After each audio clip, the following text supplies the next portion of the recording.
မင်္ဂလာပါဘရင်းဟက်ကနေပြန်လဲကြိုဆိုလိုက်ပါတယ်ကျွန်တော်တို့ရဲ့နေ့စဉ်ဘဝမှာယောက်ျားလေးတွေနဲ့မိန်းကလေးတွေကြားမှာမတူညီတဲ့အပြုအမူတွေအတွေးခေါ်တွေကိုမြင်တွေ့နေရတာဟာတကယ်ကိုစိတ်ဝင်စားဖို့ကောင်းတဲ့ topic တစ်ခုပါဒီနေ့မှာတော့ဘာကြောင့်ဒီလိုပြောပြနေရလဲဆိုတာကိုပြောပြပေးတော့ပါဖို့အဆုံးထိ issue တွေကိုဖိတ်ခေါ်ပါတယ်မြင်အာရုံနဲ့ဒီဒီပိုင်းကွာခြားချက်ပထမဆုံးအနေနဲ့အမြင်အာရုံပိုင်းမှာမိန်းကလေးတွေရဲ့မျက်လုံးဟာအယောင်ကွဲတွေကိုဖွင့်စားနိုင်တဲ့ပိုပြီးမြင်မှကြပါတယ်။ယောက်ျားလေးတွေအတွက်အယောင်လေးမြင်ရတဲ့နေရာမှာမိန်းကလေးတွေကတော့ cherry, rose, maroon ဆိုပြီးအမှုစိတ်ခွဲမြင်တတ်ကြပါတယ်။ဒါဟာသူတို့ရဲ့ vision ပိုင်းဆိုင်ရာအားသာချက်တစ်ခုပါ။အလောက်ကုန်ပစ္စည်းဝယ်ရင်ဒီလောက်အမှုစိတ်တဲ့မိန်းကလေးတွေဟာ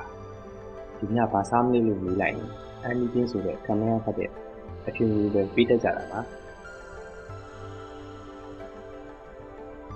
logic နဲ့ empty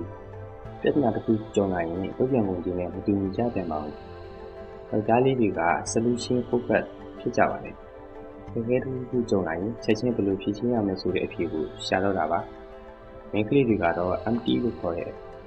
ခံစားချက်ကိုနားလည်ပေးတာမျိုးကိုပဲပူလူလားကြတာပါ။သူတို့ကအဖြေထက်သူတို့ရဲ့ရင်ဖွင့်တန်ကိုနားထောင်ပေးမဲ့သူကိုပို့အလိုရှိကြတာပါ။ဒါကြောင့်မိန်းကလေးတယောက်စိတ်ညစ်နေရင်အတညာပြရထက်နားထောင်ပေးဖို့ကပိုပြီးအရေးကြီးပါတယ်။စိတ်ဖိစီးမှုကိုဖြေဖျောက်ဖို့စိတ်ဖိစီးမှုဖြစ်လာရင်ယောက်ျားလေးတွေကတယောက်တည်းနေတတ်ကြပါဘာလို့မှမစင်စားဘဲနေနေတာရင်းစောတာမျိုးနဲ့အနားယူတာပါ။မိန်းကလေးတွေကတော့သူတို့ရဲ့စိတ်ဖိစီးမှုကိုစကားပြောခြင်းရင်ဖွင့်ခြင်းနဲ့ relax လုပ်လို့ရှိပါတယ်။တစ်ခါတလေယောက်ျားလေးတွေကဘာမှမဖြစ်ပါဘူးလို့ပြောရင်တကယ်ဘာမှမဖြစ်တာပါ။ဒါပေမဲ့မိန်းကလေးတွေကဘာမှဖြစ်ဘူးလို့ပြောလိုက်ရင်အဲ့ဒါ danger zoneကြောင်းနေပြီဆိုတော့ဒီထားဖို့လိုပါတယ်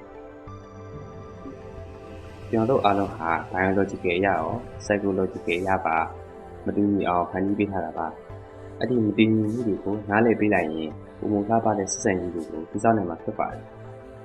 အခုလို knowledge content တွေကိုအမြဲရှိနိုင်ဖို့အတွက်ကျွန်တော်တို့ရဲ့ Green Hat ကို follow နဲ့ subscribe လုပ်ထားဖို့မမေ့ပါနဲ့ခင်ဗျာအားလုံးကိုကျေးဇူးတင်ပါတယ်